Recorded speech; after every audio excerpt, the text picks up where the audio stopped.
When you think about Klay and just what happened with him, he had scored 30 points before he went out. Max contract. Yeah. When I think about Klay, I think max contract, $140 million.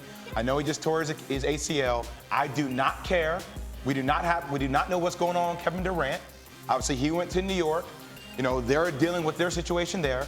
I would focus on Klay Thompson securing that asset. Regardless of that, he's a career 41% three-point shooter. I mean, this guy, he shot 47% from the three-point line in the NBA playoffs. That's ridiculous. You have to secure that asset. You know, I'm just thinking about this because I was sitting right here at this desk with an entirely other group of people sitting around me at the moment when I was having this conversation. When they signed DeMarcus Cousins, and we started thinking about what this team was going to look like this year with 5 All-Stars on the floor at the same time. That hadn't happened since the Celtics in the 60s, and we were saying, it's over. There's not even any point in playing this season. When next season begins, regardless of what else happens, they're only going to have 2 of them. They're going to have Steph and they're going to have Draymond. At some point, we assume they'll have back Klay, provided they sign him. Does anyone think that Boogie is going back there? I mean, who knows what his future looks like right now. And Durant's going to miss a year regardless of where he signs. So I like the way you put it. It's on pause, if nothing else. It really is on pause, and I think health is everything. And now they are unhealthy, and they have to get back healthy. So for the next season, it will be on pause, but they're going to be in contention again after next season, I believe. And so it does beget another question. And you can make 2 comparisons. One of them, as we see Durant getting hurt there, he played 11 minutes in the series. I mean, they faced Kevin Durant for 11 minutes. And then last night, Klay Thompson goes down and doesn't get up. So the Raptors win the championship. Is it diminished? Is there a legitimate asterisk to be placed beside it based upon who wasn't available for Golden State? I think in 10 years, 15 years, nobody's going to really remember. People, I mean, you can't remember what you talked about a week ago, let alone 10 years ago. And I just want to provide context and perspective for everybody about what happened in 2014-15 when Stephen Curry, when they beat the Cleveland Cavaliers without Kyrie Irving, without Kevin Love, and it was just LeBron James. Stephen Curry said this on the podium right after they won. I apologize for us being healthy.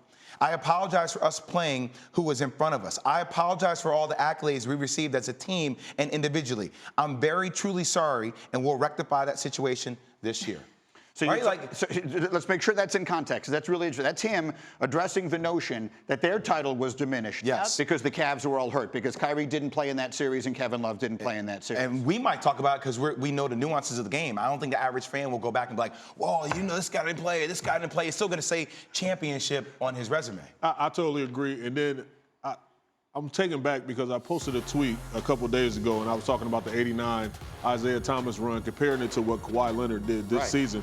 And all people did was to say, well, Larry Bird wasn't healthy, and Magic Johnson had an issue. And Magic Johnson didn't play in those finals, and Byron Scott didn't play in those finals. But no one remembers that because it was 30 years ago. But you're saying people did remember But they did. That was the first thing. It was trending immediately that people just jumped down my throat because, look, those guys wasn't available for their teams. But at the end of the day, Isaiah, that was one of the best runs I've seen in my career. And it still says world champion, and you still get a ring. Believe that. Nobody ain't ever taken that away. Believe that. When Isaiah comes here, we introduce him as a 2-time NBA champ, and rightfully so, and all the rest of that.